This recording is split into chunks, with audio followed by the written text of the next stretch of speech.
Strachan again. Bowman. That's a good run from him.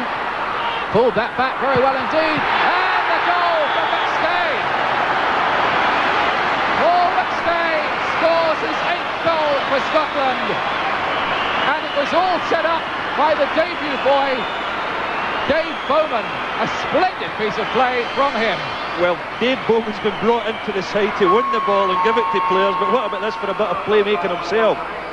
Past the defender, instead of blasting at a cross goal, he picks out Paul McStay wonderfully well, and a terrific finish from Paul. Great bit of play here by Davy Bowman. Intelligent play, cuts it back instead of putting it into the crowded goal mouth, and Paul McStay doesn't have whack it with his right foot. So that should settle Scotland down a bit. Taking the eye in that midfield to Pataya, the sweeper, who's got into a more advanced position and gets it through to Tarkio. Rina, first time cross from him, and Litmanen has scored. Oh, that was a very good goal indeed from Finland. The first time volley from this youngster that we've been talking about, and suddenly out of nowhere Finland are level. Yeah, well, we've had one or two scares already, and we said that maybe the Scotland defence isn't quite as tight as what it should be, and this is a well-controlled volley. Doesn't blast it, just guides it into the bottom right-hand corner. Really gave Andy Gorham no chance.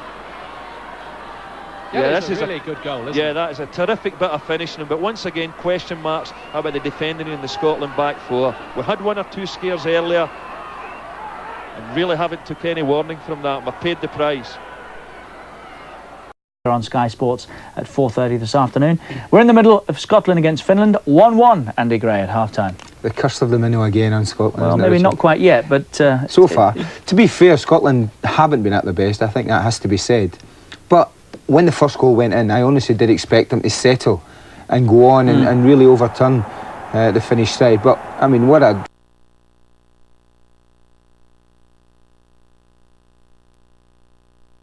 exceptionally well.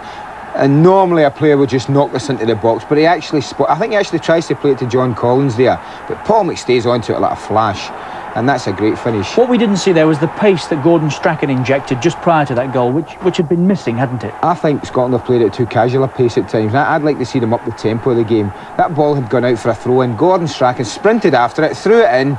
David Bowman got hold of it, knocked it across. And that Paul McStay did there what I don't think he does enough of. I think he's got a tremendous shooting ability, and he's a great striker of the ball, and I'd like to see Paul McStay do a lot more of that. I really would. It would benefit not only his club side, it would benefit Scotland as well. He's certainly capable of doing it. That was 1-0. John Robertson had a very good chance to make it 2-0 shortly after, a free header inside the 6-yard box. Then Finland hit the post. It was coming, the equaliser, wasn't it? Yes, and it seems strange to say that, but Finland, as you say, had missed two very, very good chances, probably the two best chances in the match. But this young lad who scores here, Jari Litmanen, had really come into the game after Scotland scored. But look at him just walk into the penalty area there, Richard. He can't do that at international level. He's come, what, 10, 15 yards? It's a beautifully controlled volley, honestly. And when you watch it, he doesn't just swing a leg at it, he kind of guides it. I mean, and if he's picked that spot, that's a quite magnificent finish.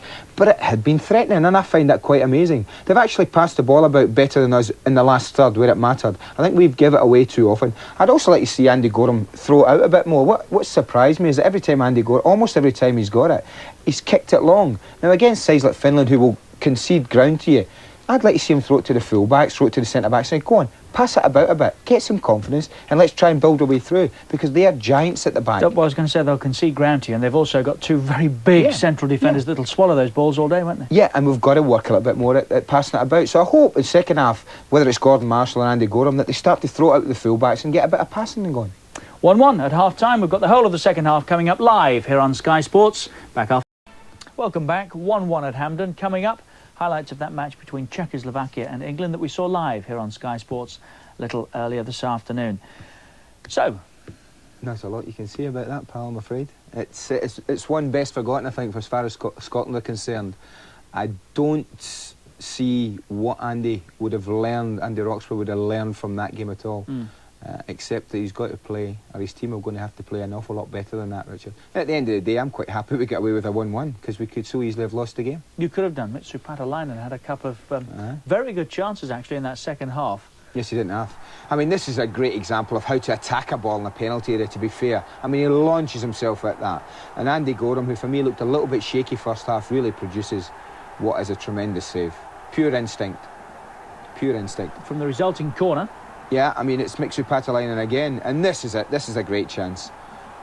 I mean, Andy Gorham spreads himself very well here and doesn't give him an awful lot to hit, but that's 6 inches away from embarrassing Andy Roxburgh, really, and in Scotland. Those are the match facts.